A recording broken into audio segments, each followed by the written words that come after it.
अयोध्या में धर्म ध्वजा फहराने के बाद योगी आदित्यनाथ गुफा साधना करते नजर आएंगे। दरअसल सीएम योगी अब से 17 घंटे बाद उत्तर प्रदेश के गाजियाबाद दौरे पर आने वाले हैं, जहां वो तरुण सागर तीर्थधाम में आयोजित एक कार्यक्रम में हिस्सा लेंगे और फिर मंदिर परिसर में बनी गुफा मंदिर का उद्घाटन भी करेंगे।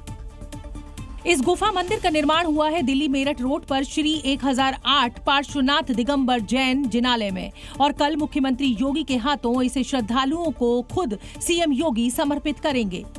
मुख्यमंत्री योगी आदित्यनाथ इसका उद्घाटन करेंगे। उसके पहले अगर आप तस्वीरें देखें तो ये गाजियाबाद का वही गुफा है जो अभी कल दर्शनार्थियों के लिए खोल दिया जाएगा। सीएम योगी यहां भगवान महोत्सव कार्यक्रम में शामिल होंगे, लेकिन सबसे खास है यहां की नवनिर्मित गुफा मंदिर। इसको बनाने का यही उद्देश्य है कि आदमी को थोड़ा सा बाहर का रोड का शोर शराबा छोड़ करके थोड़ी देर अगर बैठ के ध्यान व्यान करना है, कोई जप वप करना है तो कर सकता है। 15 फीट गहरी इस गुफा को महज 100 दिनों में बनाकर तैयार किया गया है। उत्तर प्रदेश के संभल में खुदाई का सिलसिला पुराना है। अब एक और इसी से जुड़ा मामला सामने आया है। प्रशासन के आदेश पर एक कुएं की खुदाई हुई और कुआं मुस्लिम आबादी वाले इलाके में मौजूद था। इसका करीब 48 साल पुराने दंगे से इतिहास जुड़ा हुआ है।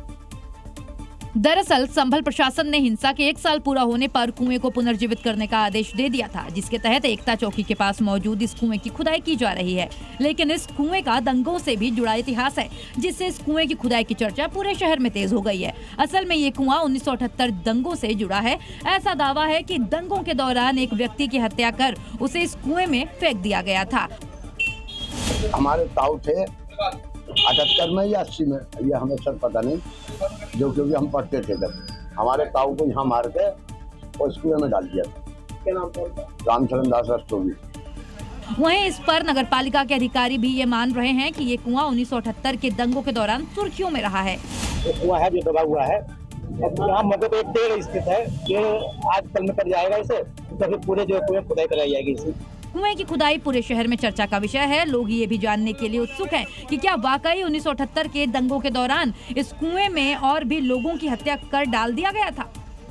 उत्तर प्रदेश के बरेली में एक बार फिर बुलडोजर चलने वाला है। पिछली बार दंगा भड़काने के आरोपी तौकीर रजा पर एक्शन हुआ था और इस बार बारी है उसके करीबी की, लेकिन दंगा भड़काने के लिए नहीं बल्कि अवैध तरीके से प्लॉटिंग करने की वजह से। मोहम्मद आरिफ पर आरोप है कि उसने बिना नक्शे के ही इसको पूरी की पूरी इस कॉलोनी को बसा दिया। लेकिन अब उसके ड्रीम प्रोजेक्ट फाइक एनक्लेव पर एक्शन तय है, बिल्कुल उसी तरह जैसे उसके आका तौकीर रजा के खिलाफ हुआ था जब उसने बरेली में दंगे भड़काए थे।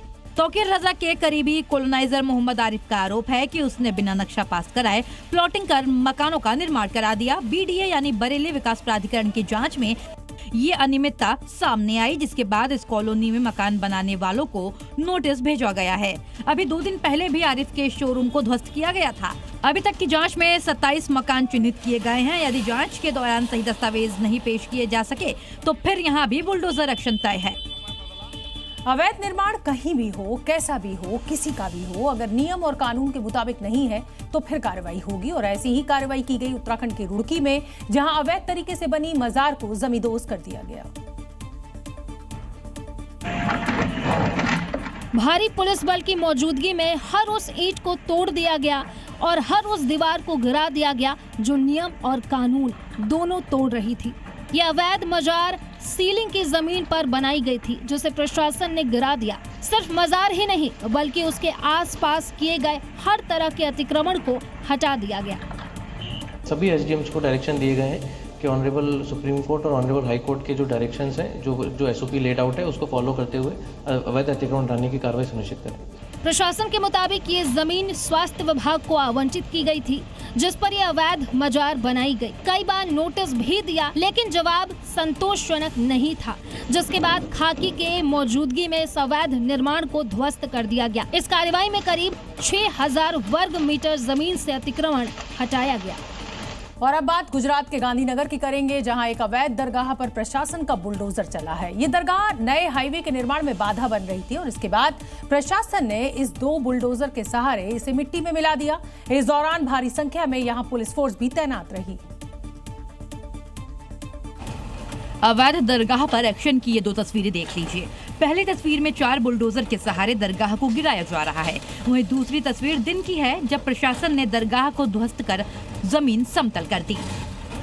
ये तस्वीर गांधीनगर के अडालज की है, जहां चौराहे के बीच बालीपार दरगाह बनाई गई थी। आज सुबह प्रशासन की टीमें मौके पर पहुंची और इस दरगाह को जमींदोज कर दिया।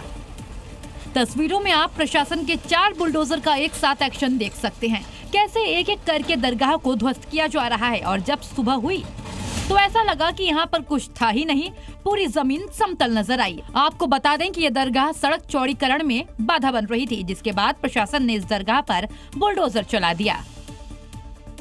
बिहार के अररिया में पुलिस ने एक दरोगा को गिरफ्तार किया है, लेकिन अब आप सोचेंगे कि पुलिस ने पुलिस को ही क्यों गिरफ्तार कर लिया। तो मैं आपको बता दूं कि जिस दरोगा को सलाखों के पीछे पहुंचाया गया है वो फर्जी दरोगा है और कई सालों से ठगी कर रहा था। वर्दी असली, वर्दी का रंग भी असली, लेकिन किरदार नकली। पुलिस के शिकंजे में खड़े जनाब का नाम है रणवीर कुमार, जो पिछले करीब 3 सालों से फर्जी दारोगा बनकर लोगों को ठग रहा था, जिसे अब गिरफ्तार कर लिया गया। लेकिन जब फर्जी दारोगा जी के हाथों में हथकड़ी लगी तो सुनिए क्या बोल रहे हैं।